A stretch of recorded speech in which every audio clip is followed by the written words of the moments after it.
Hi everyone, this is Gogan with Baka Bros Studios. Today we're going to go over the basic animation workflow of getting a basic vanilla idle in, right? Or a basic vanilla idle of a character, right? We got MalletBoy here, and he looks more of like a punk character, right? And so firstly what we want to do is we want to select all the controls, okay? And then we're going to want to add new layer. Okay, I've already gone ahead and done that, but when you add new layer, it's going to create a new layer here, and it will probably, if you have a new file, it'll be called anim layer 1, or just anim layer. Okay, you're going to go ahead and rename that to idle. I'm going to do idle test because I already have an idle animation in this scene. So I call it idle test, okay? And when you do that, you want to make sure you set a key on the first frame, okay? This will set, you want to make sure all your controls are selected and then set a key on the first frame. This will make sure that you have set a key, because if you don't set a key and you start posing your character, he'll reset his pose, right? So let's go ahead and do that. So say I got this right here, like this, doing crazy stuff, right? Whatever. And I do this, and I get, just say I get my pose working perfectly good, right? And then we lost our entire pose. Okay, so what we need to do is we need to go in and we need to make sure we click S. Okay, so once you have that first key set right here on the first frame, you're going to want to start posing your character out, right? And he's got more of a punk vibe to him. And so we want to give him more of a punk look, right? And one of the biggest features and most important parts of MalletBoy here is his mallet, his big hammer, right? So we want to pose that out first, just in a general location of where we want it, right? Now we're going to sling this over his shoulder because this thing is so big. We're going to want to throw it over his shoulder because there's nowhere else he could really hold it. I mean, he could hold it out in front of him with both hands here, like this, and then we can put his other hand out in front to hold it too, but that kind of gives a different feeling. It kind of doesn't give quite the feeling of a punk kid holding the hammer and acting like he's all cool, right? So we're just going to go ahead and pose this mallet out first, right?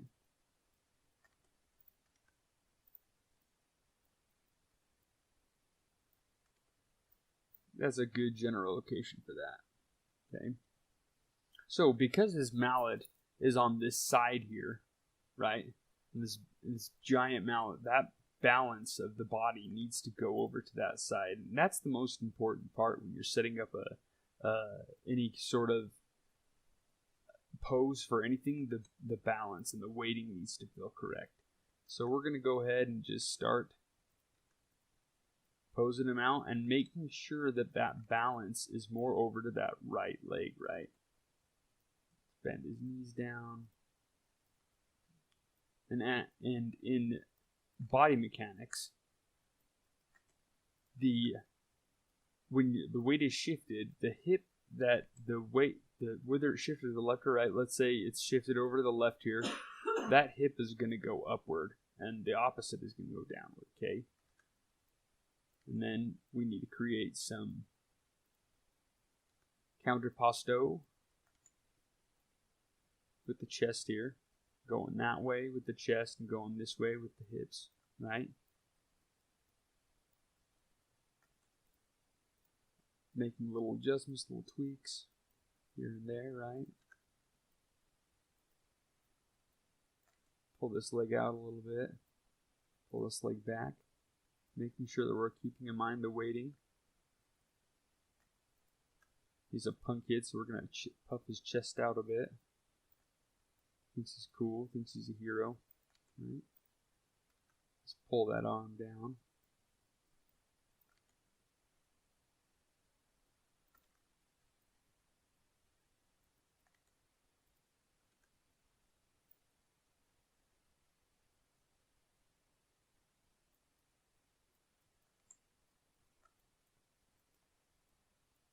Okay, so the pose that I'm going for, I've already created another layer, so I'm just gonna go ahead and flip that layer on here and show you guys the pose I've created. It's right here, right? So after all that moving around and all that, moving everything around, I came out with this pose. That's the pose I was going for my other animation layer here. Right? I'm going for the exact same pose. As you can see, the chest here is pointing this way. The hips are pointing upwards. The weighting is over on his left side because that big hammer, he needs to put that weight over on the left side so it can support that big hammer, right? He's resting it on his right shoulder, and it's going down to his left. So all the weight is over on this side of him, and it needs to support that. Okay. So I'm going to take this pose here, and I'm going to copy. Okay, and I'm just going to paste it here. And it's something super powerful in Maya. You can just copy and paste any poses that you need. Oh, looks like his fingers got away from us here.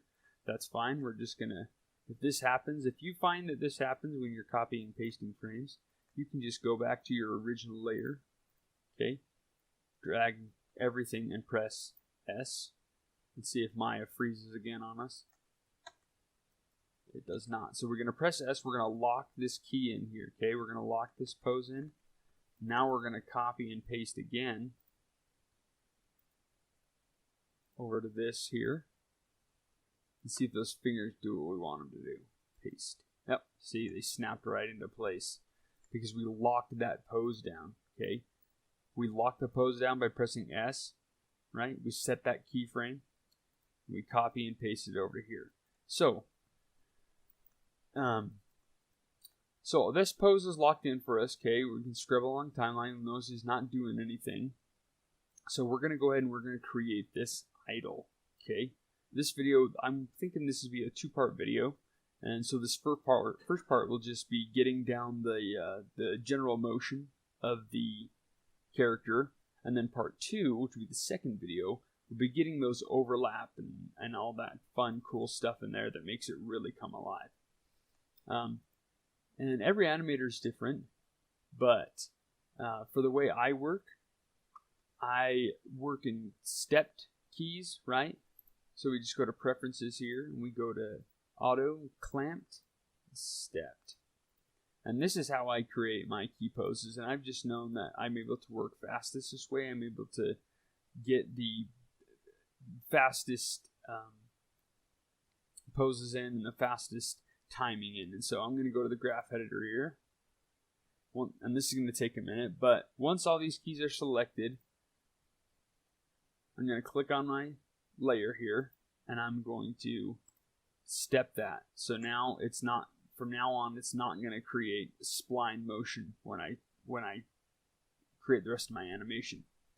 Okay, and so now I'm just going to set a key pose, another key pose. We haven't moved or anything. That gives me one, and then go to the next, right? We scrub it, it's not doing anything, but we are in our general pose, right? So now I want to make him move just a little bit. This is my second key pose, okay? I'm going to grab his root here, and you'll notice that I've set the hands to move with the root, okay? And so he's over on his left side automatically right now for the first pose. So I'm going to move him over to his right side. Okay. Scrub through there. And this is a game loop. Okay. This is a traditional idle for a game loop. And so with a game loop, it needs to loop back to the other side, right? So what we're going to do is we're just going to, since this frame is going to be the same as the last frame, we're going to go ahead and copy and paste this frame back to there, okay? So you'll notice he's going like this. And that's not very much motion, okay? But if we time this out, okay, and we pull this here like this, and we pull this here like this, and there's a cool thing you can do actually to get faster results is you can go to keys, add in between here, okay? That will add in between these. And then you can just press G, the G key, and it'll add and it copies the last command. Okay? So you'll see he's moving as we scrub through, he doesn't do anything over here, right? That's because I moved it to stepped in clamped mode, okay? And so he goes to the left, and then he goes back to the, he goes to the right, and he goes back to the left, right, and back to the left, right? So we need to give him a little bounce, right? So we're going to go ahead and pull him down just a little bit, move him over. You'll notice that when we pull him over, he stands straight back up, right? We need to pull him over so he still sways from side to side. And maybe this little sway here going to the right is just a little too much. We can just ease that up and just pull that over, right? Okay. And since this frame number 2 is the same when he's going to go back to the left, we're just going to go ahead and copy and paste that here, right? So now we know he has a little side to side. And the way I do it, since we've got his main motion there, what I like to do after I've got these just 5 main keys here, I like to just go ahead and grab all of my controls and just go through them. Press S, jump to the next one, jump to the next, and jump to the next, and press S. And I'm locking down on all the keys, on all the controls. I'm locking a keyframe on every single one of those. So all the controls have a keyframe 1 through 5. Okay. Now the way I do this is I go ahead and, since I have that main motion, I'm going to go ahead and time this out. Okay. So I'm going to do the add in between. Okay. I'm going to time this out. And this guy is a small guy, right? He's MalletBoy. He's not a big fat guy or a taller guy. He's a small kid. And small kids and small guys, they're going to usually move faster. Think about like a mouse and an elephant. A mouse is really zippy and fast, or maybe a spider. Elephant is not very fast. It's going to move slow, right? And that's the way I like to think of it. He's a smaller character. He's a kid, so he's going to move faster, okay? So I'm going to time this out so that maybe it's 60 frames long, okay? And so I'm going to put, I think it's 15 in between each of these keyframes. So we're going to have 15, 30, 45, and 60. 15, 30. And again, to get this quick, fast add in betweens, I just went keys, add in between, and then just pressing the G key so that I can get those at really quick add in betweens and really quick timing. So then we're going to press play once we've done that. And we're going to see what our timing feels like, right? Maybe that feels a little slow. Maybe it feels just perfect. If it does feel a little slow, we can go ahead and just take that down by 5 frames in between each, right? We can easily remove in-betweens as well, right? And just press that G key so that we get the same result. And we're removing in-betweens super quickly.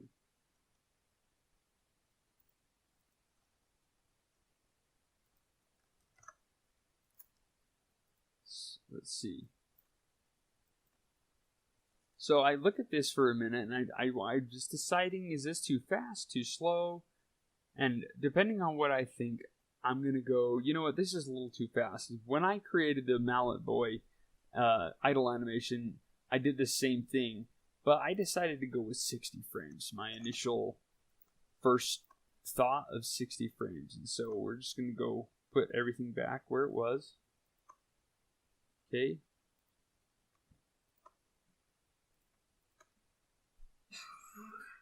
And then we're going to press play and see how that feels. That feels pretty good.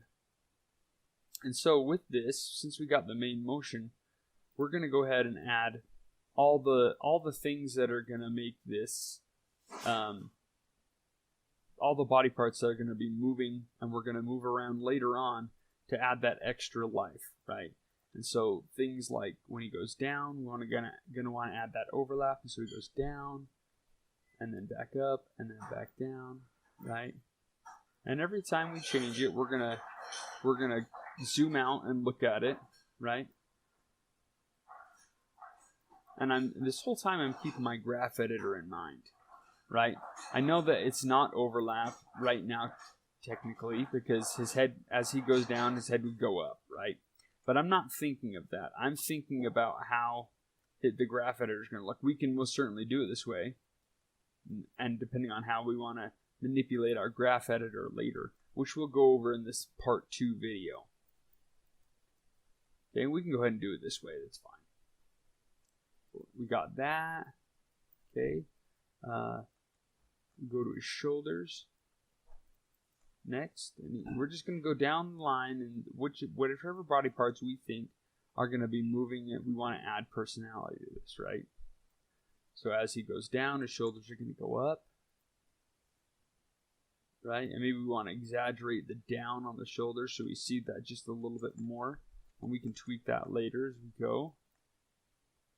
We'll notice that his arm here is just moving quite a lot, and we obviously don't want that big movement in the final video, and so we're going to go ahead and just pull that in as he goes down, right? We still want it to go up a little bit, but not too much, right? Just a little bit, We're just going to keep tweaking it until we feel like it feels natural, right?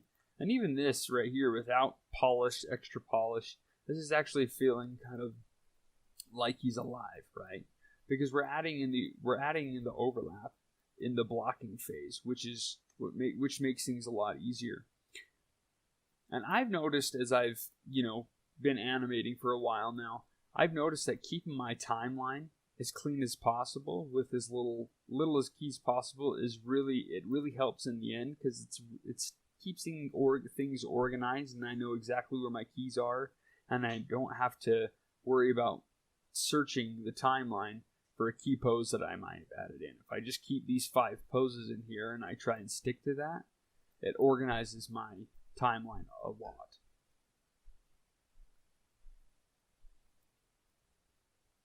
So he goes down, and let's see, his wrist, as his arm goes up there, his wrist is going to rotate in, and then back in here, okay? And you can most certainly just copy and paste, right? Copy, paste.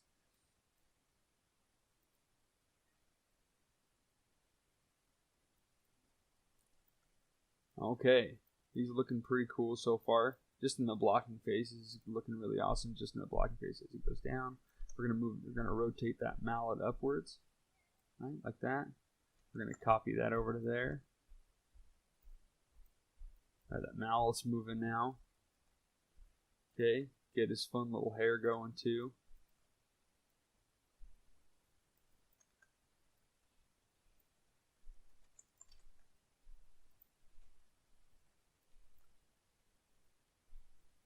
That right, and he's looking pretty good so far, just in blocking, right?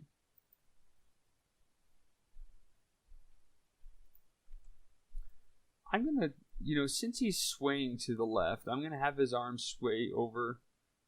Since he's swaying to the right, I'm gonna have his arm go out to the left, and then it's gonna come back to the right, and then as he's swaying the other way, I'm going to have it go back, go to the right even more, right? So if we look at that when we press play, yeah, see that adds that extra little overlap in there. And I feel like a lot of a place that a lot of parts of the body that some people forget to look at because it's looking natural already is the chest and the hips, right? We want to make sure we get those in there too. Right now he's puffed up when he's standing upright. He's puffed up, right? So we want to make sure that on here we bring that down a little bit. Okay.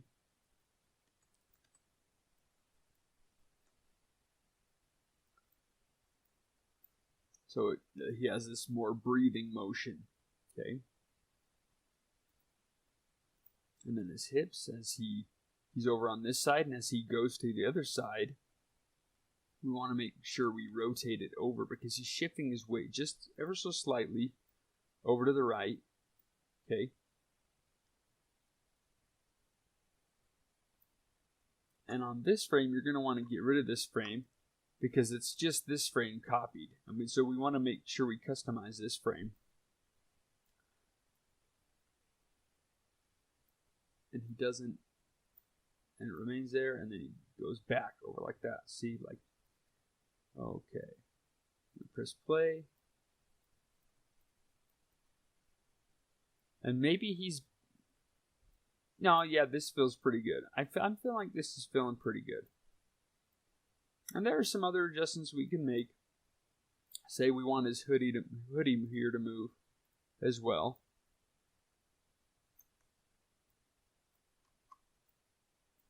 That, and then we can just copy and paste. Copy. Paste. Okay. Let's go ahead and play there.